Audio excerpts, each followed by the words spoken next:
మన ప్రభు ప్రియ రక్షకుడైన యేసుక్రీస్తు నామంలో యూట్యూబ్ ద్వారా వాక్యం పెట్టిన ప్రియులందరికీ వందనాలు తెలియజేస్తున్నాను.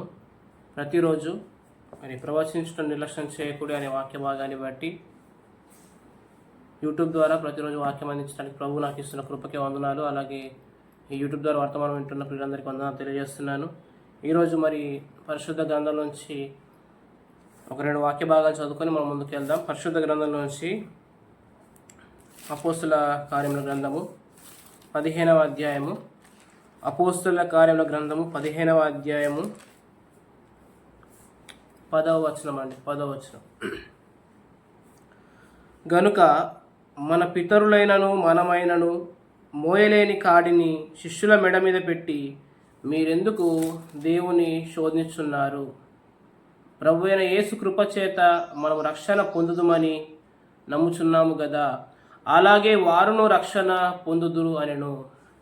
అలాగే మరొక మాట చదువుకుందాం. మత్తయి సువార్త 11వ అధ్యాయము. మత్తయి సువార్త 11వ అధ్యాయము 28వ వచనం అండి. 28వ వచనం. ప్రయాసపడి భారం మోసుకొనుచున్న సమస్త జనులారా నా యొద్దకు రండి, నేను మీకు విశ్రాంతి కలుగజేయుతును. 29:30. నేను సాత్వికుడను దీన మనస్సు గలవాడను గనుక మీ మీద నా కాడి ఎత్తుకొని నా యొద్ద నేర్చుకొనుడి, అప్పుడు మీ ప్రాణములకు విశ్రాంతి దొరుకును. ఏలనగా నా కాడి సులువుగాను నా భారము తేలికగాను ఉన్నది. చిన్న మాట ప్రార్థన చేసి ముందుకెళ్దాం. మహాపరిశుద్ధుడైన మా తండ్రి, మీకు వందనాలు, స్తోత్రము చెల్లిస్తున్నాం. ఈ యొక్క సమయంలో మీ పాదాల చింతగా రాబోతున్న మా తండ్రి కృప చూపించండి. మీ కుమారుని మాత్రమే బయలుపరచండి, ఆయన మాత్రం మహిమపరచండి. పరిశుద్ధ ఆత్మ ద్వారా నాయన చక్కగా నడిపింపు దయచేయండి. సంగతులు ఏది మరుగుపరచకుండా తేటగా మాతో మాట్లాడండి. నాయన మాకు క్షమ కలుగులాగున, మాకు విశ్రాంతి కలుగులాగున, మా శరీరము కట్టబడిలాగున కృప చూపించండి, బలపరచండి. విస్తారమైన నిరీక్షణ గలవారమై ముందుకెళ్ళి కృప అనుగ్రహించమని వినిచిన వారందరికీ మేలు కలుగును గాక అని యేసు ప్రభు నామం పేట ప్రార్థించి వేడుకొంచున్నాం పరమ తండ్రి, ఆమేన్. చూడండి ప్రియులారా, అపోస్తుల కార్యముల గ్రంథము 15వ అధ్యాయము 10వ వచనంలో ఏముందంటే, మనమైనను మన పితరులైనను మనమైనను మోయలేని కాడిని. ఏంటిది? మనమైనను మన పితరులైనను మోయలేని కాడి. యేసుప్రభు ఏమన్నాడు? నా కాడి సులువు, నా భారము తేలిక అన్నాడు. ప్రభు కాడి సులువుగా ఉంది, ఆయన భారము తేలికగా ఉందని చెప్తున్నాడు ఆయన. ఇక్కడ వీళ్ళేమంటున్నారు? మన పితరులైనను మనమైనను మోయలేని కాడి. ఇదేం కాడి అంటే ధర్మశాస్త్రపు కాడి. ధర్మశాస్త్రపు కాడి. దీనికి మరొక పేరేంటిదంటే దాస్యమను కాడి. దాస్యమను కాడి. గలతీలకు రాసిన పత్రిక 5వ అధ్యాయము. గలతీలకు రాసిన పత్రిక 5వ అధ్యాయము 1వ వచనం అండి. 1వ వచనం చూడండి. ఈ స్వాతంత్రము అనుగ్రహించి క్రీస్తు మనలను స్వతంత్రులుగా చేసి ఉన్నాడు, కాబట్టి మీరు స్థిరముగా నిలిచి మరలా దాస్యమను కాడి క్రింద చిక్కుకొనకుడి. చూడండి, యేసుక్రీస్తునందు విశ్వాసం ఉంచడం ద్వారా మనం నీతిమంతులుగా తీర్చబడ్డాం. మనము స్వతంత్రులైన, మనం కుమారులంగా తీర్చబడ్డాం. ప్రియులను గమనించండి, ధర్మశాస్త్రపు కాడి, ఆ ధర్మశాస్త్రం ద్వారా ఏ మనుష్యుడు కూడా నీతిమంతుడుగా తీర్చబడని సంగతి స్పష్టమే అంటాడు గలతీ 3:11.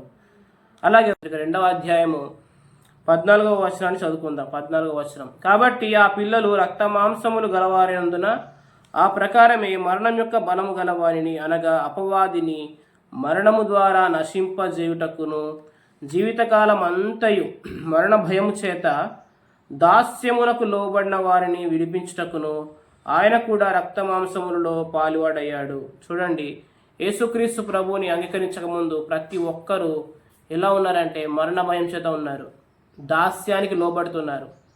అయితే యేసుక్రీస్తు మరణము ద్వారా ఆ మరణం యొక్క బలం గలవాన్ని, అనగా అపవాదిని ఏం చేశాడు? నశింపజేశాడు. వాడి తలను చితకదొక్కాడు ఆయన. ఇప్పుడు ఎవరైతే యేసుక్రీస్తుని సొంత రక్షకునిగా అంగీకరిస్తారో వారు మరణంలో నుంచి జీవనం దాటుతున్నారు. వారు మరణంలో నుండి జీవంలోని దాటి ఉన్నారు. యోహాను సువార్త 5వ అధ్యాయం 24వ వచనంలో ఏముందండి? యోహాను సువార్త 5వ అధ్యాయము 24వ వచనం అండి. నా మాట విని నన్ను పంపిన వాని యందు విశ్వాసం ఉంచువాడు నిత్య జీవం గలవాడు, వాడు తీర్పులోనికి రాక మరణములో నుండి జీవంలోనికి దాటి ఉన్నాడు. ఎవరైతే యేసుక్రీస్తునందు విశ్వాసం ఉంచుతారో వారు నిత్య జీవం గలవారు, వారు మరణంలో నుండి జీవంలోనికి దాటి ఉన్నారు. యేసుక్రీస్తు తన మరణం ద్వారా ఏం చేశాడంటే దాస్యమును కాడి కింద నుంచి వారిని విడిపించాడు. ఎలా అంటే విశ్వాసం అనే నియమాన్ని స్థాపించడం ద్వారా.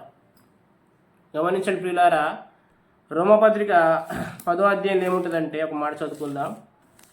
రోమీలకు రాసిన పత్రిక 10వ అధ్యాయము 4వ వచనం అండి. విశ్వసించు ప్రతి వానికి నీతి కలుగుటకై క్రీస్తు ధర్మశాస్త్రమునకు సమాప్తి అయి ఉన్నాడు. ఇప్పుడు చెప్పండి, ఆయన మరణం ద్వారా ఏం జరిగిందంటే ఆయన ధర్మశాస్త్రానికి సమాప్తి అయ్యాడు, విశ్వాసానికి ఆయన కర్త అయ్యాడు, విశ్వాసాన్ని స్థాపించాడు. గల్తీ పత్రికలో ఇదే మాట ఉంటుంది, మరియు విశ్వాసం వెల్లడి ఆయను గనుక అంటాడు. కాబట్టి విశ్వాసం వెల్లడైంది కాబట్టి మనం ధర్మశాస్త్రం కింద ఉండం. ఇప్పుడు ఆ ధర్మశాస్త్రం కాడి కింద ఉండకుండా మనల్ని విడిపించాడు ఆయన. దాన్ని అపోస్తుల కార్యముల గ్రంథం 15వ అధ్యాయం 10వ వచనంలో మనం మొదటి వచనంగా చూసుకుందాం. అది పితరులైనను మనమైనను మోయలేని కాడి. ఎందుకంటే దాని ద్వారా ఎవరు కూడా నీతిమంతులుగా తీర్చబడట్లేదు, దాని ద్వారా ఎవరు కూడా జీవించట్లేదు. చూడండి, మన ప్రభువైన యేసుక్రీస్తుకు ఒక పేరేంటిదంటే విశ్వాసానికి కర్త, దాన్ని కొనసాగించువాడు. హెబ్రీ పత్రిక 11వ అధ్యాయంలో విశ్వాసాన్ని అనుసరించిన వారు ఉన్నారు. 12వ అధ్యాయంలో అంటాడు, ఇంత గొప్ప సాక్షి సమూహం మేఘం వలె మనలను ఆవరించి ఉన్నందున మనం కూడా ప్రతి భారమును సులువుగా చిక్కులపెట్టి ప్రతి పాపమును విడిచిపెట్టి విశ్వాసాన్ని కర్త, దాన్ని కొనసాగించువాడైన యేసు వైపు చూచు అన్నాడు. విశ్వాసాన్ని కర్త ఆయన ఎలా అయ్యాడంటే మనల్ని నీతిమంతులుగా చేయడం ద్వారా. ఆయన విశ్వాసం ఉంచిన ప్రతి ఒక్కరిని ఆయన నీతిమంతుడిగా చేస్తున్నాడు. రోమపత్రిక 5వ అధ్యాయం 1వ వచనం ప్రకారం ఆయన విశ్వాసానికి కర్త. అంతేకాదు నీతిమంతుడు విశ్వాస మూలంగా జీవించును అనే మాటను బట్టి ఆయన మనకు విశ్వాస వాక్యాన్ని ఇచ్చి నీతిమంతులుగా జీవించడానికి కృప చూపిస్తున్నాడు. కాబట్టి ఆయన దాన్ని కొనసాగించువాడు, అంటే విశ్వాసమును కొనసాగించువాడు. ధర్మశాస్త్రం అనేది మనని నీతిమంతులుగా చేయలేకపోతుంది, మనని కొనసాగించలేదన్నమాట. ఒక మాట చూపిస్తాను చూడండి ఒకసారి. గలతీయులకు రాసిన పత్రిక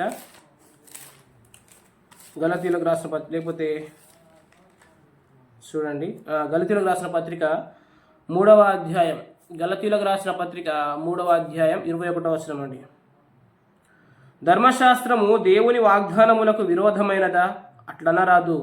జీవింపచేయ శక్తిగల ధర్మశాస్త్రము ఇయ్యబడి ఉన్న ఎడల వాస్తవముగా నీతి ధర్మశాస్త్ర మూలముగానే కలుగును. ఇక్కడ ఏమన్నదంటే జీవింపజేయ శక్తి గల ధర్మశాస్త్రం ఇయ్యబడి ఉన్న ఎడలంటే అంటే ఆ ధర్మశాస్త్రం ద్వారా జీవం అనేది కలగట్లేదు, లైఫ్ అనేది కలగట్లేదు. ఆ ధర్మశాస్త్రం ద్వారా ఒక వ్యక్తి విశ్వాసమూలంగా కొనసాగడానికి కలగట్లేదు, కట్టబడుట అనేది కలగట్లేదు, నిర్మించబడుట అనేది కలగట్లేదు, క్షేమాభివృద్ధి పొందుట అనేది కలగట్లేదు. అందుకని అంటున్నాడు, జీవింపజేయ శక్తి గల ధర్మశాస్త్రం ఇయ్యబడి ఉంటే, ఒకవేళ అది ఇయ్యబడి ఉంటే దాని ద్వారా జీవం కలిగితే దాని ద్వారా నీతి కలగాలి. జీవింపచేయ శక్తి గల ధర్మశాస్త్రం ఇయ్యబడి ఉన్న ఎడల వాస్తవంగా నీతి ధర్మశాస్త్ర మూలంగానే కలుగును అన్నాడు.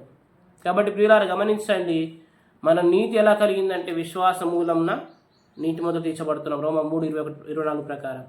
కాబట్టి నమ్మువారు విశ్వాస మూలమున నీతి మొదలు తీర్చబడుతున్నారు. దేవుని సంకల్పం ఏంటిది? నమ్మువారిని రక్షించుట దేవుని దయాపూర్వకమైన సంకల్పము. కొరింథీ 1వ పత్రిక 1వ అధ్యాయం 21వ వచనం ప్రకారం.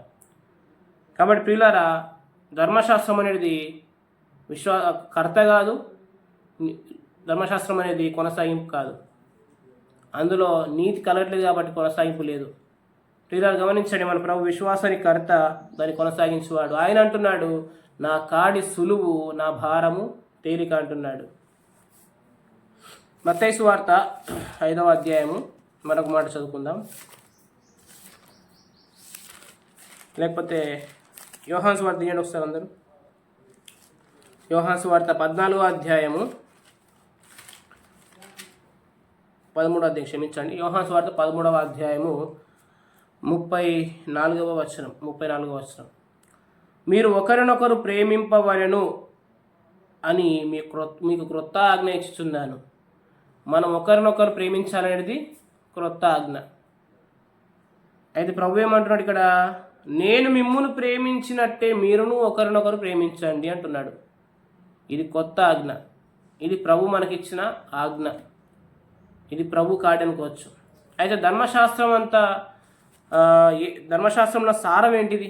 ధర్మశాస్త్రంలో ఉన్న సారం ఏంటిది? ఆ పదాజ్ఞల సారం ఏంటిది? నేను చెప్పేది పదాజ్ఞల గురించి అండి.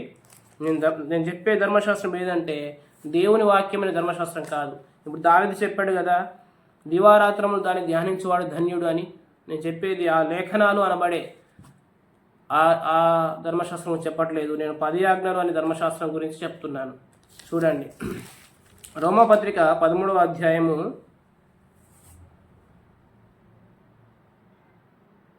13వ అధ్యాయము 10వ వచనం అండి, లేకపోతే ఇక్కడ 9వ వచనంలో ఉంది. ఏలాగనగా వ్యభిచరింపవద్దు, నరహత్య చేయవద్దు, దొంగిలవద్దు, ఆశింపవద్దు అనునవియు మరి ఏ ఆజ్ఞ అయినా ఉన్న ఎడల అదియు నిన్ను వలని పొరుగు అని ప్రేమింపవలను వాక్యంలో సంక్షేపంగా ఉన్నవి. అంటే ఈ వ్యభిచారం చేయవద్దు, నరహత్య చేయవద్దు, దొంగిలవద్దు, ఆశింపవద్దు అనే ఈ పదాజ్ఞలు ఏవైతే ఉన్నాయో ఇవన్నీ కూడా నీ పొరుగువాన్ని ప్రేమించు అనే దాంట్లోనే ఇమిడి ఉన్నాయి, సంక్షేపంగా ఇమిడి ఉన్నవి. అంటే ఒక మాటలో చెప్పాలంటే ధర్మశాస్త్రంలో దాని సారం ఏంటిదంటే నిన్ను వలె నీ పొరుగు అని ప్రేమించు అనే సారం వస్తుంది. కానీ ప్రభు మేడగదిలో శిష్యులకు ఇచ్చిన ఆజ్ఞ ఏంటిదంటే నేను మిమ్మల్ని ప్రేమించినట్టే మీరును ఒకరినొకరు ప్రేమింపవలెను అని అన్నాడు. అంటే అర్థం ఏంటిదంటే ప్రభు మొదట మనల్ని ప్రేమించాడు. మన కొరకు తన ప్రాణాన్ని అప్పగించాడు. ఇప్పుడు నేను ఎలాగైతే ప్రేమించానో మీరు ప్రేమించమని చెప్తున్నాడు. అంటే ఆయన ప్రేమ మనం తెలుసుకుంటున్నప్పుడు ఆయన ప్రేమ ఎటువంటిదో, ఆయన సిలువలో మన కొరకు చేసిన త్యాగం ఎటువంటిదో అని మనం ఎరుగుతున్నప్పుడు మనము పొరుగు అని కూడా ప్రేమిస్తాం. సిలువ గుర్తుంది కదండి, ఒకటి హారిజాంటల్గా ఉంటుంది, ఒకటి వర్టికల్గా ఉంటుంది. వర్టికల్ అంటే దేవునికి మనకున్న సంబంధం, ఆయన ప్రేమను మనం తెలుసుకుంటూ సహోదరులతో మన ప్రేమను పంచుకోవాలి. ప్రియులారా గమనించండి, దేవునికి మనకున్న సంబంధం అయితే ఈ అడ్డంగా ఉన్నది కొయ్య, అది సహోదరులకు మనకున్న సంబంధం. అంటే దేవుడు మన పట్ల ఎంతగా ప్రేమించాడో అది మనం ఎరిగితే, ఆ ప్రేమ యొక్క పొడవు, వెడల్పు, లోతు, ఎత్తు ఎంతో ఎరిగితే, ఆ జ్ఞానానికి మించిన ప్రేమను ఎరిగితే, ఆ క్రీస్తు ప్రేమను ఎరిగితే మనం మన పొరుగు అని ప్రేమించగలుగుతాం. ప్రియులారా గమనించండి, నిన్ను వారిని పొరుగు అని ప్రేమించవలను అనే ఆజ్ఞ అది ధర్మశాస్త్రపు ఆజ్ఞ, అది పదాజ్ఞల సారము, అది మోయలేని కాడి. అయితే క్రీస్తు మనకిచ్చిన ఆజ్ఞ ఏంటిదంటే, క్రొత్త ఆజ్ఞ ఏంటిదంటే నేను మిమ్మల్ని ప్రేమించినట్టే మీరును ఒకరినొకరు ప్రేమించవలెను. అంటే అర్థం ఏంటిదంటే ఇక్కడ ప్రేమ అనేది మనకు సోర్స్గా లభిస్తుంది. దేవుడు ప్రేమని మనకు సోర్స్గా ఇచ్చి మనని ప్రేమించి ఆ ప్రేమను తెలుసుకుంట ద్వారా పొరుగు అని మనం ప్రేమించగలుగుతున్నాం. కాబట్టి ప్రియులారా పొరుగు అని ప్రేమిస్తున్నప్పుడు పొరుగు అని మనం కీడిచేయం కాబట్టి, ఆ పొరుగు అని కీడిచేయం కాబట్టి పొరుగువాన్ని ప్రేమించవలను అనే ధర్మశాస్త్ర సారాన్ని మనం విశ్వాసం ద్వారా మనం స్థిరపరుస్తున్నాం. రోమా 3:31 ప్రకారం ప్రేమ అనేది ఆత్మఫలంలో మొదటిది కదా. అయితే ఆత్మఫలం ఏమనగా ప్రేమ అన్నాడు గల్తీ 5:22 ప్రకారం. ఆ ప్రేమ అనేది ఆత్మఫలం. ప్రేమ అనేది ఫలించాలి, అది ఆత్మ ద్వారా ఫలించాలి.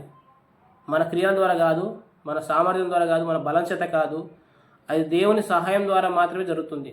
మనలో తన ఆత్మనుంచాడు, ఆ పరిశుద్ధాత్మ ద్వారా మన ప్రేమను ఫలిస్తాము. ఎప్పుడంటే యేసుక్రీస్తు మీద మనం మనసుంచినప్పుడు, విశ్వాసానికి కర్త ఆయనే, కొనసాగించేవాడు ఆయనే, ఆయన మీద మనం మనసుంచినప్పుడు మనం ప్రేమ అనే ఫలాన్ని ఫలిస్తాం. ఆ ప్రేమ అనే ఫలం ద్వారా మన ధర్మశాస్త్రాన్ని మనం స్థిరపరుస్తున్నాం. ఎందుకంటే దాని సారం అదే కదా. అయితే ప్రియులారా దేవుడే మొదట మనం ప్రేమించాడు, ఆ తర్వాత మనం ప్రేమిస్తున్నాం. యోహాను పత్రిక మొదటి పత్రిక చూడండి, యోహాను మొదటి పత్రిక 4వ అధ్యాయము 19వ వచనం. ఆయనే మొదట మనల్ని ప్రేమించెను గనుక మనము ప్రేమించుచున్నాము. ఆయనే మొదట మనల్ని ప్రేమించాడు కాబట్టి మనం ప్రేమిస్తున్నాం. దేవుని ఆజ్ఞలు కూడా ఉన్నాయి ప్రియులారా, దేవుని ఆజ్ఞలు కూడా ఉన్నాయి. కాకపోతే దానికి మనకు సహాయం చేయవాడు ఆయనే. మనలో ఉన్న పరిశుద్ధాత్ముడు ఆయన పనులు ఆయన చెప్పిన ప్రకారం చేయడానికి మనకు సహాయం చేస్తాడు. కానీ ధర్మశాస్త్రపు ఆజ్ఞల్లో అవి శరీరానుసారంగా నెరవేర్చగల ఆజ్ఞలు గల ధర్మశాస్త్రం అన్నాడు హెబ్రీ 7:16-17 వచనాల్లో. అవి శరీరంతో నెరవేర్చాలి. ఒకవేళ ఒక వ్యక్తి శరీరంతో నెరవేరుస్తున్నట్లయితే అతనిలో ఉన్న పాపానికి జీవం వస్తుందని పౌలు గారు అంటాడు. రోమపత్రిక 7వ అధ్యాయంలో ఒక మాట చదువుకుందాం. రోమీలకు రాసిన పత్రిక 7వ అధ్యాయము చూడండి. 7వ అధ్యాయము 10-11 వచనాలు. అప్పుడు జీవార్థమైన ఆజ్ఞ నాకు మరణార్థమైనట్టు కనబడెను. ఏలయనగా పాపము ఆజ్ఞను హేతువు చేసుకొని నన్ను మోసపుచ్చి దాని చేత నన్ను చంపెను. కదండి, మనం చేసే ఒక పాపం ఏతుందో, ఒక పాపం జరిగిందంటే దానికి కారణం ఏంటంటే ఆజ్ఞ. ఖచ్చితంగా పాపం జరిగిందంటే దాని వెనుక ఆజ్ఞ హేతువుగా ఉంటుంది. ఆ ఆజ్ఞ ద్వారా ఏం జరుగుతుందంటే పాపం చేస్తున్నాం. అప్పుడు ఈ ఆజ్ఞలు ఏవైతే జీవార్థంగా ఉన్నాయి, ఇవి నన్ను జీవింపజేస్తాయి, వీటి ద్వారా నేను నీతిమంతుని అవుతాను అనే కాన్సెప్ట్ ఎవరైతే వెళ్తున్నారో, దాని ద్వారా జీవించాలనే ప్రయత్నం చేస్తున్నారో వారందరూ కూడా పాపమే చేస్తున్నారు. అప్పుడు జీవార్థమైన ఆజ్ఞ మరణార్థమైనట్టుగా కనబడుతుంది. ప్రియులారా గమనించండి, మనం ఆత్మఫలమైన ప్రేమను ఫలించాలి, అది జీవార్థమైన ఫలం. మరి మరణార్థమైన ఫలం ఏంటిది? పాపం చేస్తున్నాం అక్కడ.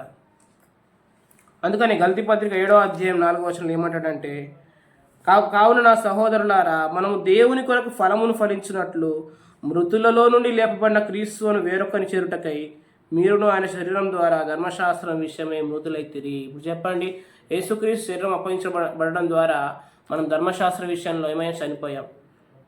5వ వచనంలో మనము శరీర సంబంధమై ఉండినప్పుడు, అంటే ఆ ధర్మశాస్త్ర కాడి కింద ఉన్నప్పుడు, యేసుక్రీస్తు రాకముందు లేకపోతే యేసుక్రీస్తు విశ్వాసం ఉంచకముందు మనం శరీర సంబంధమై ఉన్నాం. అప్పుడు మరణార్థమైన ఫలం ఫలిస్తున్నాం. ప్రియులారా గమనించండి, మనం మరణార్థమైన ఫలం ఫలించడానికి ఈ భూమి మీద లేదు, మనం లేము. మనము దేవుని కొరకు ఫలమును ఫలించాలి, అనగా సత్క్రియలు చేయాలి. దేవుడు ఏం చెప్తాడంటే ఈ సత్క్రియలు చేయడానికి మనం ఏర్పరచుకున్నాడు. ఎఫెసీలకు రాసిన పత్రికలో ఒక మాట చూసుకుందాం. ఎఫెసీలకు రాసిన పత్రిక 2వ అధ్యాయము 10వ వచనం. మరియు వాటి యందు మనము నడుచుకొనవలెనని దేవుడు ముందుగా సిద్ధపరిచిన సత్క్రియలు చేయుటకై మనము క్రీస్తు యేసునందు సృష్టించబడిన వారమై ఆయన చేసిన పని అయి ఉన్నాము. చెప్పండి, ఇప్పుడు ఇక్కడ ఏం రాయబడిందంటే ముందుగా సిద్ధపరిచిన సత్క్రియలు చేయటకై, అంటే దేవుడు మన ద్వారా సత్క్రియలు చేయించడానికి, అనగా మనం దేవుని కొరకు ఫలమును ఫలించాలా. అవి జీవార్థమైన ఫలం, దాన్ని ఆత్మఫలము. అంటే అందులో మనం దేవుని కొరకు ప్రయాసపడగలుగుతాం ఆ ఫలం ఫలించడం ద్వారా. అలా మనం ప్రయాసపడుతూ దేవుని కొరకు సత్క్రియలు చేస్తాం. దేవుడు మన ద్వారా జరిగిస్తాడు. అపోస్తుల కార్యముల గ్రంథంలో శిష్యులు ఏం చేస్తారంటే దేవుడు తమ ద్వారా జరిగించిన కార్యాన్ని వారు వివరిస్తారు. ఎంత గొప్ప ధన్యత. రోమపత్రిక 15వ అధ్యాయంలో కూడా పౌలు అంటాడు, క్రీస్తు నా ద్వారా జరిగించినవి చెప్పానంటాడు ఆయన. చూడండి, రోమపత్రిక 15వ అధ్యాయము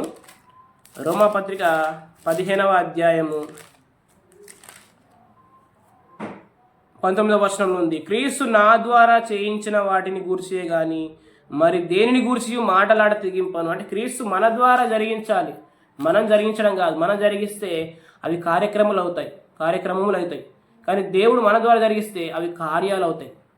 వీళ్ళని గమనించండి, అపోస్తలుల కార్యములు అనే గ్రంథం ఉంది, కానీ అపోస్తలుల కార్యక్రమములు లేదు. ఈరోజు చాలా సంఘాల్లో కార్యక్రమాలు ఉన్నాయి కానీ కార్యాలు లేవు. కార్యాలంటే ప్రియులారా దేవుడే అది జరిగించాలి. కార్యక్రమాలంటే మనం కూడా జరిగించవచ్చు, అందులో దేవుని సహాయం మనం చూడలేము, దేవుని మహిమను మనం వెతకలేము. కానీ కార్యాల్లో ఆయన మన ద్వారా జరిగిస్తాడు, ఆయన మహిమ పొందుతాడు, మనకు క్షేమాన్ని ఇస్తాడు. ప్రియులారా కాబట్టి పిల్లలు గమనించండి, దేవుడు క్రీస్తు తన ద్వారా చేయించిన కార్యాలనే చేస్తున్నాడు. అవి సత్క్రియలు, అవి మన ద్వారా జరగాలి. అది దేవుని కొరకు ఫలం ఫలించుట, అది జీవార్థమైన ఫలం కిందకి వస్తుంది. అది దేవుడు ముందుగా సిద్ధపరిచిన సత్క్రియలు. అవి మన ద్వారా ఎక్స్పెక్ట్ చేస్తున్నాడు, ఆయన మన ద్వారా జరిగించాలని ఆశపడుతున్నాడు. కానీ ఎప్పుడైతే మరలా మనము ఆ ధర్మశాస్త్ర కాడి కిందికి వెళ్తామో మనం మళ్ళీ దాస్యానికి లోబడతాం. ఐగుప్తు దేశంలో ఇశ్రాయేల్ ప్రజలు దాస్యమని కాడి కింద ఉన్నారు. వాళ్ళు దాస్యమని కాడి కింద ఉన్నారు. అయితే వాళ్ళు మళ్ళీ వారి హృదయాల్లో ఐగుప్తుకు పోగొరిన వారే రాయబడి ఉంది. వాళ్ళు ఆల్రెడీ ఆ దాస్యమైన కాడి నుంచి విడిపించబడ్డారు. ప్రభు అన్నాడు, మీరు నా మాట శ్రద్ధగా విని ఎడల సమస్త దేశ జనులలో మీరు నాకు స్వకీయ సంపాద్యం అవుతారు. అంటే నేను సొంతంగా సంపాదించుకున్న జనంగా మీరు ఉంటారు అని. అంటే వారు ఆ నిబంధనలు వారు నిలవలేకుండా యెహోవా చెప్పినంత చేసేద్దాము అని కొత్త నిబంధన స్థాపించుకున్నారు. దాని ద్వారా దేవుడు వారికి ధర్మశాస్త్రమైన పదాజ్ఞలు ఇచ్చాడు. నిర్గమకాండం 19వ అధ్యాయంలో ఆ మాట అంటే 20వ అధ్యాయంలో దేవుడు ఆజ్ఞలు ఇచ్చాడు. ప్రియులారా గమనించండి, ఇప్పుడు దేవుడు మనల్ని సంపాదించుకున్నాడు. మనం ఆయన పెండ్లి భార్య, మనల్ని ఆయన సంపాదించుకున్నాడు. అమూల్యమైన రక్తము చేత మనల్ని వెలపెట్టి కొన్నాడు. పేతురు రాసిన మొదటి పత్రిక అపోస్తలుడైన పేతురు గారు రాసిన మొదటి పత్రిక 1వ అధ్యాయము 18వ వచనం. పితృపారంపర్యమైన మీ వ్యర్థ ప్రవర్తనను విడిచిపెట్టినట్లుగా వెండి బంగారముల వంటి క్షయమైన వస్తువుల చేత మీరు విమోచింపబడలేదు గాని అమూల్యమైన రక్తము చేత, అనగా నిర్దోషమును నిష్కలంకమున గొర్రెపిల్ల వంటి క్రీస్తు రక్తము చేత విమోచింపబడితేరని మీరు ఎరుగుదురు. చెప్పండి, మనం ఎలా విమోచించబడ్డాం? క్రీస్తు రక్తం చేత. గొర్రెపిల్ల వంటి రక్తం చేత కాకుండా ప్రభువే తన స్వరక్తాన్ని మన కొరకు ఏం చేశాడు? చెందించాడు. కాబట్టి మన విమోచనము మనం జ్ఞాపకం చేసుకోవాలి. ప్రియులారా, మళ్ళీ ఆ దాస్యమను కాడి కింద చిక్కుకొనకూడదు. యోహాను సువార్త 8వ అధ్యాయంలో ఏముందంటే, కుమారుడు మిమ్మల్ని స్వతంత్రులుగా చేసిన యెడల మీరు నిజంగా స్వతంత్రులై ఉందురు. యోహాను సువార్త 8వ అధ్యాయము కుమారుని ద్వారానే విడుదల. ఎందుకంటే జగత్తు పునాది వేయబడక ముందున్న దేవుని సంకల్పం కుమారుడే. దేవుని సంకల్పము యేసుక్రీస్తు బలి ద్వారానే మనము నీతిమంతులంగా తీర్చబడతాం. అది జగత్తు పునాది వేయబడక ముందే ఉన్న ఆయన సంకల్పం. ప్రియులారా, కాబట్టి కుమారుడు మాత్రమే మనల్ని విడుదల కలిగించాలి. వీళ్ళేమనుకుంటున్నారు, నీకు ఇంకా 50 సంవత్సరాలు లేదే, నువ్వు అబ్రహాం పుట్టక ముందే ఉన్నావా అంటున్నారు. వారు నమ్మలేదు. ప్రియులారా, యేసుక్రీస్తుని వాళ్ళు అంగీకరించలేదు. ఆయన తన స్వకీయుల యొద్దకు వచ్చాడు కానీ ఆయన స్వకీయులు కూడా ఆయన విశ్వాసం ఉంచలేదు. యోహాను సువార్త 1వ అధ్యాయం 11వ వచనంలో. ప్రియులారా గమనించండి, ధర్మశాస్త్రం అంటే ఆయన మనకు ఆధారమై ఉన్నాడు. ఆయన ప్రేమను తెలుపుతున్నాడు కాబట్టి మనం ప్రేమించగలుగుతున్నాం, మనం ఫలించగలుగుతున్నాం, సత్క్రియలు చేయగలుగుతున్నాం. గలతీయులకు రాసిన పత్రికలో మనం ఇందాక 5వ అధ్యాయం 1వ వచనంలో ఒక మాట చదువుకున్నాం. గలతీయులకు రాసిన పత్రిక 5వ అధ్యాయం 1వ వచనంలో ఏముందంటే, ఈ స్వాతంత్రం అనుగ్రహించి క్రీస్తు మనలను స్వతంత్రులుగా చేసి ఉన్నాడు. కాబట్టి మీరు స్థిరముగా నిలిచి మరలా దాస్యమను కాడి కింద చిక్కుకొనకూడి. ఏంటి ఆ దాస్యమను కాడి అంటే? ధర్మశాస్త్రపు కాడి. మనల్ని ధర్మశాస్త్రపు కాడి నుంచి, అంటే నీ క్రియల ద్వారా నీతిమంతుని అవ్వాలనే కాడి నుంచి దేవుడు విడిపించాడు. కానీ నువ్వు ఆ స్థితి నమ్మకపోతే, నువ్వు నీతిమంతుడు అవి అనే స్థితి నమ్మకపోతే, నువ్వు కుమారుడివి అనే నిశ్చేత నీకు లేకపోతే, విశ్వాస విషయంలో సంపూర్ణ నిశ్చేత లేకపోతే, హెబ్రీ 10:22 ప్రకారము నువ్వు మళ్ళీ నీతిమంతులు అవ్వాలనే ప్రయత్నంలో మళ్ళీ ఆ ఆజ్ఞను తెచ్చుకుంటావు. అప్పుడు శరీరంలో ఉన్నటువంటి పాపం జీవంలోకి వస్తుంది, నువ్వు పాపం చేస్తావు, దాన్ని మరణార్థమైన ఫలం అన్నాడు. కాబట్టి ప్రియులారా, ఇక్కడ గల్తీ సంఘంలో కొందరు రహస్యంగా ప్రవేశించారు. వాళ్ళు కపట సహోదరులు. వాళ్ళు ఏం చేశారంటే, అద్భుతాల కొరకు మళ్ళీ క్రియల మూలంగా అద్భుతాలు పొందుకోవచ్చు అనే ఒక దుర్బోధ, భ్రమపరచు బోధన తీసుకొచ్చారు వాళ్ళు. భిన్నమైన సువార్త తీసుకొచ్చారు వాళ్ళు. అందుకని పౌలు అంటాడు, క్రీస్తు సువార్తను చెరపకోరి భిన్నమైన సువార్తను తీసుకొచ్చారు వాళ్ళు. సువార్త ఏం చెప్తుందంటే, మీరు రక్షించబడినప్పుడే, మీరు విమోచించబడినప్పుడే, మీరు క్రీస్తును సొంత రక్షకునికి అంగీకరించినప్పుడే మీరు విమోచించబడ్డారు. అంతేకాకుండా ఆయనలో సంపూర్ణంగా ఆయనలో అన్నీ మీకు దొరుకుతాయి, యేసుక్రీస్తులోనే మనకు లభిస్తాయి. అందుకని గలతీ పత్రిక 3వ అధ్యాయంలో ఏమంటాడంటే, ఆత్మను మీకు అనుగ్రహించి మీరు అద్భుతములు చేయించువాడు ధర్మశాస్త్ర సంబంధ క్రియల వలన లేక విశ్వాసంతో వినుట వలన చేయించున్నాడు. అంటే పరిశుద్ధాత్మను మనం ఎలా పొందుకున్నాం? యేసుక్రీస్తుని విశ్వసించిన ప్రతి ఒక్కరిలో పరిశుద్ధాత్ముడు ఉన్నాడు. అంటే నువ్వు విశ్వసిస్తే నీ హృదయం పవిత్రపరచబడుతుంది. ఆ పవిత్రపరచబడిన హృదయంలోకి పరిశుద్ధాత్ముడు వస్తాడు. అపోస్తుల కార్యం 15:9 ప్రకారం. ఆ పరిశుద్ధాత్మను ఎలా పొందుకున్నాం? మన విశ్వాసం ద్వారా పొందుకున్నాం. మరి ఆ పరిశుద్ధాత్మ ద్వారా మనం ఆ ఆత్మ కార్యాలు వెళ్ళాలి, ఆ అద్భుతము చూడాలి. కానీ వీళ్ళు ఏం చేస్తున్నారంటే, అద్భుతాల కొరకు మళ్ళీ క్రియలు చేస్తున్నారు. అందుకని గలతీ పత్రిక 4వ అధ్యాయము 10వ వచనంలో ఏముంటుందంటే, వారు మాసములు, దినములు, ఉత్సవకాలములు, సంవత్సరాలు ఆచరిస్తున్నారు. ఒక వ్యక్తి ఎప్పుడైతే ఒక వ్యక్తి ఎప్పుడైతే ఈ భిన్నమైన సువార్త అంటే ఒక వ్యక్తి నీతిమంతుడు అనే నిశ్చయతని పోగొట్టే సువార్త, ఆ బోధ, ఆ ఉపదేశం ఎవరైతే ఎప్పుడైతే వింటాడో అతడు ఆచారంలోకి వెళ్ళిపోతాడు. ప్రియులారా, ఆచారంలోకి వెళ్ళిపోతాడు. ప్రతి ఆచారం వెనుక ఏముంటుందంటే ఒక బలహీనపరచు దయ్యం ఉంటుంది. ప్రతి ఆచారం వెనుక భూతపాఠంలు ఉంటాయి, దయ్యం ఉంటుంది, అని రాంగ్ స్పిరిట్ ఉంటుంది దాని వెనుక. అందుకనే కొరింథీయులకు రాసిన 2వ పత్రిక 11వ అధ్యాయంలో ఏమంటాడంటే పౌలు గారు, కొరింథీయులకు రాసిన 2వ పత్రిక 11వ అధ్యాయము 3వ వచనంలో, సర్పము తన కుయుక్తి చేత హవ్వను మోసపరిచినట్టు మీ మనస్సులను చెరపబడి క్రీస్తు ఎడలనున్న సరళత నుండి పవిత్రత నుండి ఎట్లైనను తొలిపోనేమని భయపడుచున్నాను. ఏలైనగా వచ్చిన వాడెవడేలను మేము ప్రకటింపని మరి యొక్క యేసును ప్రకటించినను, లేక మీరు పొందని మరి యొక్క ఆత్మను మీరు పొందినను. అంటే ప్రకటించబడుతున్నప్పుడు, అంటే రాంగ్ గాస్పెల్, సరైన ఉపదేశం ప్రకటించబడకపోతే అక్కడ రాంగ్ స్పిరిట్ కూడా పనిచేస్తుంది.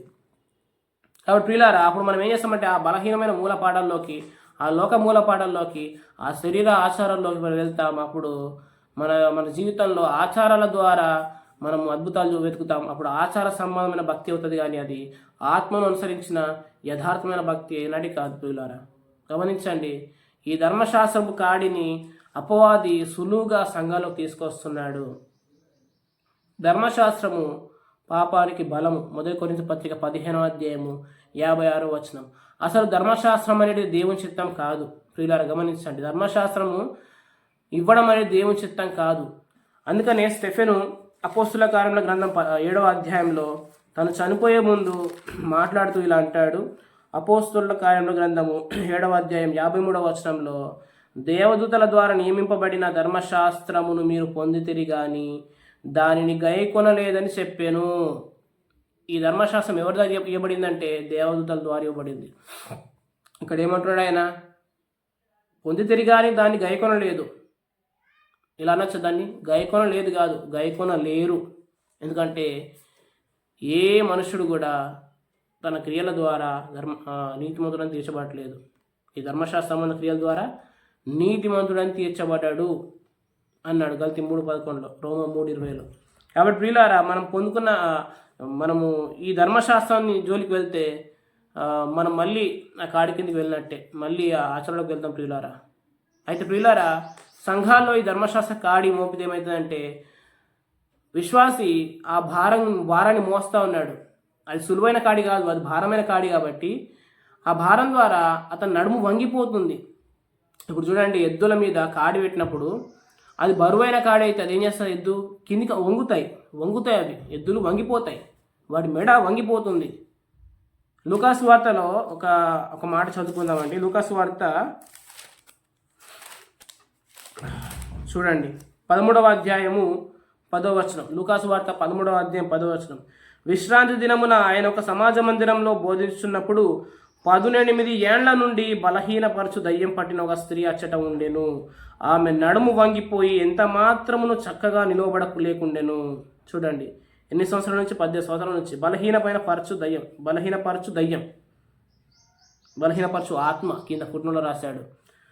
అంటే ఈమె నడుము ఏమైంది? వంగిపోయింది. సంఘంలో ఎవరైతే మోయలేని కాడిని శిష్యుల మెడ మీద పెడతారో వాళ్ళ నడుము వంగిపోతుంది. ప్రియులారా, గమనించండి, వాళ్ళ నడుము ఏమవుతుంది? వంగిపోతుంది. అప్పుడు వంగిపోయినప్పుడు ఆ స్త్రీ లేకపోతే ఆ ధర్మశాస్త్ర కాడిని మోస్తున్న వ్యక్తి ఏమవుతాడంటే అతని కన్నులు భూమిని చూస్తాయి. భూమి అంటే ఏంటంటే భూ సంబంధమైన విషయాల మీద మనస్సు. నడుము అంటే పేతురు గారు రాస్తారు, ఒకటో పేతురు పత్రిక 1:13 వచనంలో, నడుము అనే మనసును కట్టుకోమన్నాడు. అయితే అతడు భూ సంబంధమైన వాటి మీద మనసు పెట్టినప్పుడు అతడు శరీరానుసారంగా ప్రవర్తిస్తాడు. కాబట్టి ప్రియులారా, మనమైతే ఆత్మ సంబంధులము, మనం ఈ లోక సంబంధులం కాదు, మన పరలోక సంబంధులము. మనకు పరసంబంధమైన ప్రతి ఆశీర్వాదాన్ని దేవుడు క్రీస్తులో అనుగ్రహించాడు. మనకు కావాల్సినవి పరసంబంధమైన సంగతులు కావాలి. ఆ పరసంబంధమైన సంగతులు యేసుక్రీస్తు కాడి ద్వారా దొరుకుతాయి. ప్రియులారా, నా కాడి సులువైన కాడి అన్న, నా యుద్ధ నేర్చుకోండి, మీరు నా యుద్ధకు రండి అన్నాడు ఆయన. నా యుద్ధ నేర్చుకోండి అన్నాడు. చూడండి, మనకి బెస్ట్ ఎగ్జాంపుల్ మరియా ఉంది. మరియా ఏం చేస్తుంది? యేసుప్రభు పాదాల దగ్గర కూర్చొని ఆయన వాక్యం వినుచుండెనో రాయబడింది. మార్త విస్తారమైన పనులు పెట్టుకుందామే. ప్రభు ఏమన్నాడు? మార్తా మార్తా నీవు అనేకమైన పనుల గురించి తొందరపడి విచారిస్తున్నావు, కానీ అవసరమైంది ఒకటే, ఏంటంటే మరీ ఉత్తమమైనది ఎంచుకుంది. ఏంటిదంటే ప్రభు పాదాల దగ్గర గడపడం అనేది ఏది ఉందో అది ఉత్తమమైంది. ప్రభు బోధిస్తాడు, ప్రభు బోధించే మాటలు సులువైన కాడి, అది మన మీద భారంగా ఉండదు. కొలస్సీలకు రాసిన పత్రికలో ఏం జరిగిందంటే చూడండి, కొలస్సీలకు రాసిన పత్రిక 2వ అధ్యాయము 13, 14, 15 వచనాలు కలిసి ఉన్నాయి, చదువుదాం. మరియు అపరాధముల వలనను శరీరమందు సున్నతి పొందక వినుట వలనను మీరు మృతులై ఉండగా దేవుడు వ్రాత రూపకమైన ఆజ్ఞల వలన మన మీద రుణముగాను మనకు విరోధంగాను ఉండిన పత్రమును, చూడండి రాత రూపకమైన ఆజ్ఞలు, వాటిని ఏం చేశాడు ఆయన? మేకులతో సిలువ కొట్టి దాని మీద చేవ్ర తుడిచివేసి మనకు అడ్డం లేకుండా దాన్ని ఎత్తివేసి మన అపరాధం అన్నిటి క్షమించాడు. ఆ భారమైన మన మీద రుణంగా ఉన్న ఆ ఆజ్ఞలు ఏం చేశాడు ఆయన? తుడిచివేసి మన అపరాధాలను ఏం చేశాడు? ఆయన క్షమించాడు. ఆయనతో కూడా మనం జీవింపజేశాడు. మనం కూడా ఆయనతో పాటు మృతి పొందాము, తిరిగి లేచాము. ఇప్పుడు ఆయనతో పాటు జీవిస్తున్నాం. ఆయన జీవిస్తున్నాడు కాబట్టి ఈ లోకంలో మనం జీవిస్తున్నాం. ఆయన చూసినట్లయితే, ఆయన ఆ విశ్వాసకర్త అయిన యేసుప్రభు వైపు లక్ష్యం ఉంచినట్టయితే మనం కూడా జీవిస్తాం ప్రియులారా. కాబట్టి ప్రియులారా గమనించండి, మరి గల్తీ సంఘంలో ఏమొచ్చాయంటే ఆచారాలు వచ్చాయి. అక్కడ భిన్నమైన సువార్త ప్రకటించబడుతుంది. వారు ప్రియులారా భ్రమపరచబడ్డారు. వాళ్ళు అంటాడు పౌలు గారు, ఓ అవివేకులైన గల్తీలారా, మిమ్మల్ని ఎవడు భ్రమ పెట్టాను అంటాడు. మీరు బాగుగా పరిగెత్తుచుంటిరి, సత్యములకు విధేయులు కాకుండా మిమ్మల్ని ఎవడు అడ్డగించాను? ఎట్లా అడ్డగించవచ్చు అంటే ధర్మశాస్త్ర కాడిని పెట్టేస్తే ఈజీగా అడ్డగించవచ్చు. అపవాది ఆయుధమే అది. మోషే కొండ దిగుతున్నప్పుడు అతని ముఖం ప్రకాశించింది, కానీ జనులు ఆ వెలుగు తగ్గిపోయేదని, ఆ తగ్గిపోచున్న ఆ మహిమను జనాలు చూడొద్దని మోషే ముఖం మీద ముసుగేసుకున్నాడు ప్రియులారా. ఆ వెలుగు తగ్గిపోయేదే, దాని మహిమ తగ్గిపోతుంది. కానీ ప్రియులారా గమనించండి, కొత్త నిబంధన వెలుగు, సత్యమైన వెలుగు, సువార్త వెలుగు, ఇది తగ్గిపోయేది కాదు. వెలుగు వెలుగు అనే పదం కామన్గా ఉంది కాబట్టి అపవాదిగాడు ఇది నిజమే అన్నట్టుగా వాడు వెలుగుదూత వేషం వేసుకొని వస్తున్నాడు. కొరింథీ పత్రికలు అంటాడు, అపవాది వాళ్ళ అనుచరులు వెలుగుదూత వేషం వేసుకొని వస్తున్నారు. అంటే ఏంటిదంటే ధర్మశాస్త్రం అనేది ఉత్తమమైందే, పరిశుద్ధమైందే, నీతి గలదే, కానీ అది విశ్వాస సంబంధమైనది కాదు. గల్తీ 3:12. రోమా 7:14 వచనం ప్రకారము అది ఉత్తమమైందే, నీతి గలదే, కానీ దాన్ని మనం నెరవేర్చలేం ప్రియులారా. ఎందుకంటే అది దేవుని చిత్తం కూడా కాదు. యాక్చువల్గా స్టెఫెన్ అదే అన్నాడు కదా, దేవదూతల ద్వారా పలకబడిన వాక్యం. సీనాయి కొండ మీద ఆయన దూతగా ప్రత్యక్షమయ్యాడు, కానీ కల్వరి కొండలో ఆయన ఈ లోకానికి వచ్చినప్పుడు శరీరధారిగా వచ్చాడు. యోహాను సువార్త 1:1 వచనంలో ఏముంది? అది ఎందు వాక్యం ఉండెను, వాక్యం దేవుని యొద్ద ఉండెను, వాక్యం దేవుడే ఉండెను. 14వ వచనం కింద అంటాడు, ఆ వాక్యం శరీరధారి అయి కృపాసత్య సంపూర్ణుడిగా మన మధ్య నివసించాను అంటాడు. ఆయన శరీరధారిగా వచ్చాడు. ఆయన అబ్రాహాం సంతాన స్వభావం పుట్టాడు. ఆయన రక్తమాంసములు ధరించుకున్నవాడుగా వచ్చాడు. ఫిలిప్ పత్రికలు అంటాడు, ఆయన మనుష్యుని ఆకారంలో పుట్టాడు. ఆయన మనుషుని పోలిక పుట్టి ఆకారమందు మనుషుడే కనబడ్డాడు. అంతగా తగ్గించుకొని వచ్చాడు ఆయన. కారణం ఏంటిదంటే మన ఆ ధర్మశాస్త్రపు కాడి కింద నుంచి విడిపించాలని ప్రియులారా. మనకు విడుదల దొరికింది కాబట్టి మనము మరలా ఆ కాడి కింద చిక్కుకొనకుండా కావాల్సిన కృప మనకు లభించబడుతుంది. ఎలాగంటే ఎవరైతే ఈ ధర్మశాస్త్రం అనేది క్రీస్తు శరీరం అందు కొట్టివేయబడింది అని చెప్తారో వారు క్రీస్తును హైలైట్ చేస్తారు. వారు క్రీస్తును బోధిస్తారు. క్రీస్తు ప్రాముఖ్యత ఇచ్చే విధంగా వారి ప్రసంగాలు ఉంటాయి. యోహాను మొదటి పత్రికలో ఒక మాట ఉంటుందండి. యోహాను మొదటి పత్రిక 4వ అధ్యాయము 1-2 వచనాలు. 4వ అధ్యాయం 1-2 వచనాలు. ప్రియులారా, అనేకులైన అబద్ధ ప్రవక్తలు లోకములోనికి బయలు వెళ్ళి ఉన్నారు కనుక ప్రతి ఆత్మను నమ్మక ఆయా ఆత్మలు దేవుని సంబంధమైనవో కావో పరీక్షించుడి.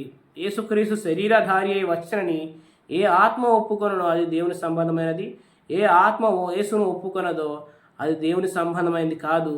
దీనిని బట్టి దేవుని ఆత్మను మీరు ఎరుగుదురు, క్రీస్తు విరోధి ఆత్మ వచ్చనని మీరు విన్న సంగతి ఇదే. చూడండి, యేసుక్రీస్తు శరీరధారిగా వచ్చాడు అని నమ్మే ఆత్మ. ఇక్కడ ఆత్మ అంటే సంఘంలో ఆత్మ అంటే బోధ.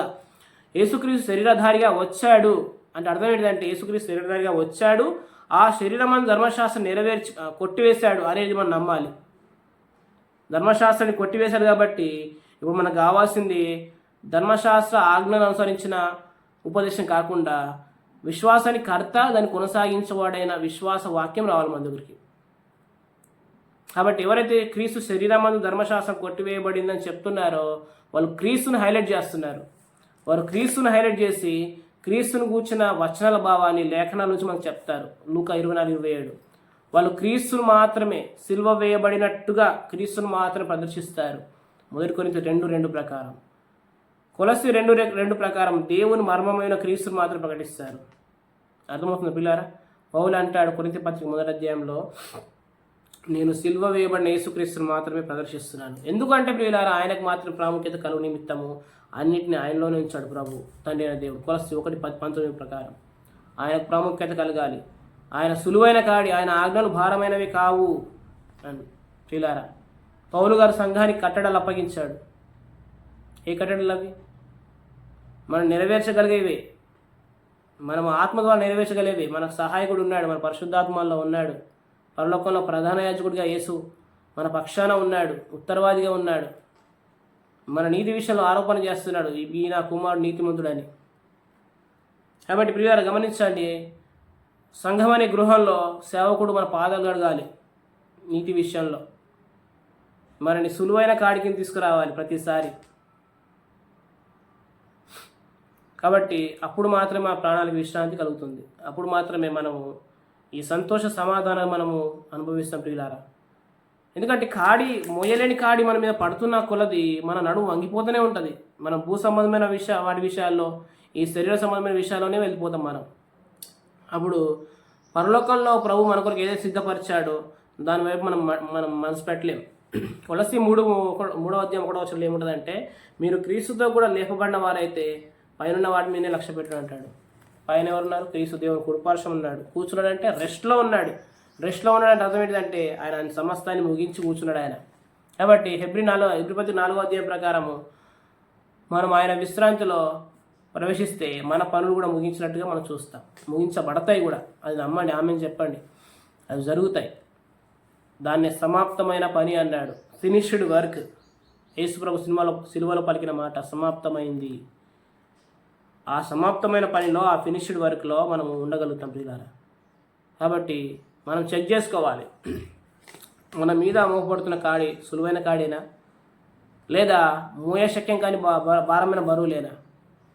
వాస్తవంగా చెప్పాలంటే ఆ మోయలేని కాడిని బోధించే వాళ్ళు దాన్ని నెరవేర్చట్లేదు వాళ్ళు. మత్తయి సువార్త 23వ అధ్యాయంలో ఒక మాట చదువుకుందాం చివరిగా. చూడండి 4వ వచనం. మోయశక్యము కానీ భారమైన బరువులు కట్టి మనుషుల భుజముల మీద వారు పెట్టుదురే గాని తమ వ్రేలితోనైనాను వాటిని కదిలింపనున్నారు. వారు ఏం చేస్తున్నారు? మోయశక్యం కానీ భారమైన బరువులు పెడుతున్నారు. ఆజ్ఞలు అనే బరువులు మన మీద పెడుతున్నారు. మనం దాన్ని నెరవేర్చలేకపోతున్నాం. తిరిగి పాపం చేస్తున్నాం. వాళ్ళేమో పాపం చేస్తున్నట్టుగా వారు కనబడుతున్నారు, కానీ వాళ్ళు కూడా ఓడిపోతున్నారు. వ్యభిచారంలో పట్టబడ్డ స్త్రీని రాళ్ళతో కొట్టుమని మోసే చెప్పాడు కదా, మరి నీవేం చెప్తావంటే, మీలో పాపం లేనివాడు ఆమె మొదటి రాయి వేయాలంటే చిన్నాలు మొదలుకొని పెద్దల వారి వరకు అందరూ వెళ్ళిపోయారు. అంటే వాళ్ళు గద్దించబడి వెళ్ళిపోయారు వాళ్ళు. ప్రియులారా గమనించండి, ఆ విధంగా ఉంటే ధర్మశాస్త్రోపదేశం అది మోయలేని కాడి. వారు ఏం చేస్తారంటే శ్రేష్టమైన వాటిని మెచ్చుకుంటారు.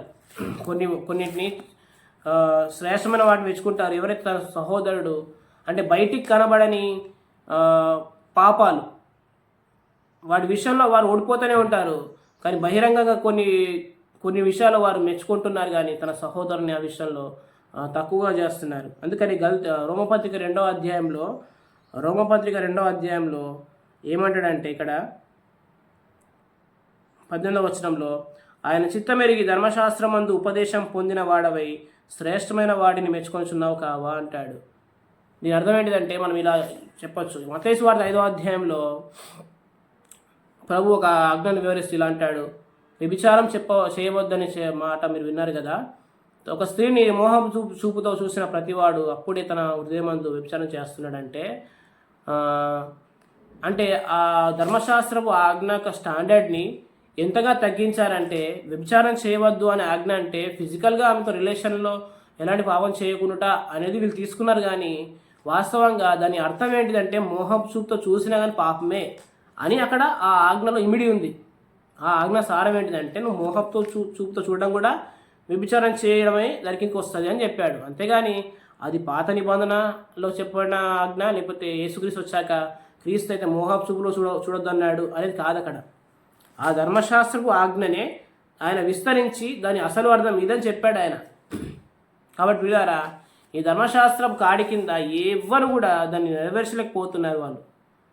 అందుకనే ఆయన ధర్మశాస్త్రం సమాప్తి అయి ఉన్నాడు, విశ్వాసానికి కర్త అయినాడు, కొత్త నిబంధన స్థాపించాడు. ఈ నిబంధన ఏంటిదంటే, ఈ నిబంధనలో మనని ఆయన మన పాపాన్ని ఏమాత్రం జ్ఞాపకం చేసుకోవట్లేదు. మనకు ఇప్పుడు సులువైన కాడి మన మీద ఉంచాడు.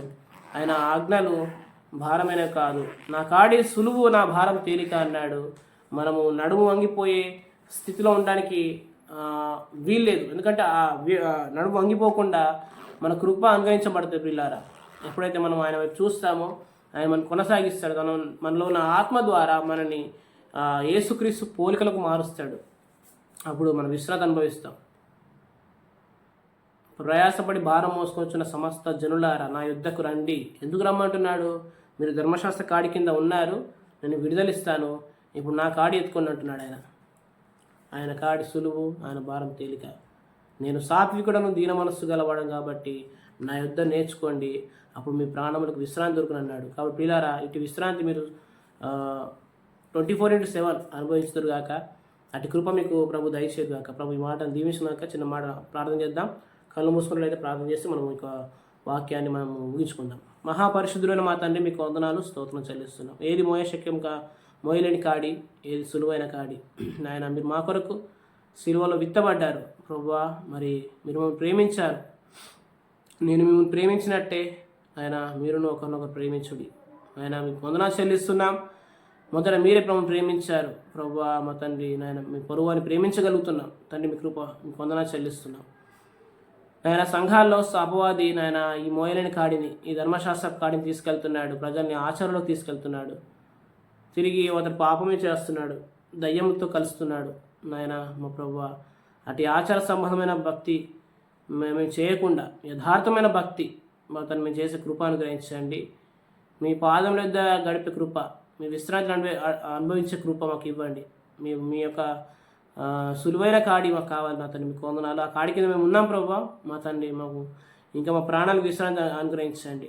ఏ విషయాలు అయితే మేము కూర్చోలేదో ఆ విషయాల్లో కూర్చునే కృప అనుగ్రహించండి. ఆ విషయాలు మా ప్రభు యేసుక్రీస్తులో అవి నెరవేర్చబడ్డాయని నమ్మే కృప అనుగ్రహించండి. ఇంతవరకు వాక్యమైన పిల్లలందరినీ దీవించి ఆశీర్వదించమని మీరు నాకు ఇచ్చిన ఆత్మ సహాయం బట్టి మీకు వందనాలు చెల్లిస్తూ యేసు ప్రభు నామములో ప్రార్థన చేసి ఈ యొక్క వాక్య భాగాన్ని ముగిస్తున్నాం పరమ తండ్రి. Amen, amen. ప్రియారా, మరోసారి మీ అందరికీ వందనాలు తెలియజేస్తున్నాను. God bless you all.